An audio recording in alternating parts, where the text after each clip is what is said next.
Implicit function हूँ गोटे Premiere संपर्क।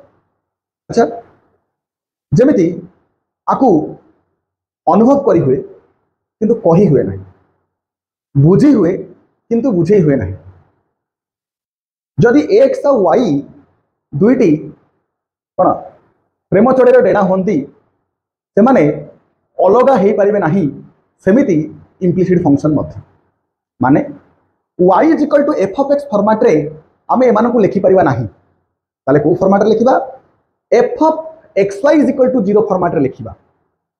ताले दुईटा लोक को आमे गोटे फंक्शन भितर रखिले कोन पाई से मानक भितर थिबा सेही निबिड़ संपर्क प्रेम पाई। ता माने F of x y is equal to 0 हेउची हमर कोन इम्प्लिसिट फंक्शन।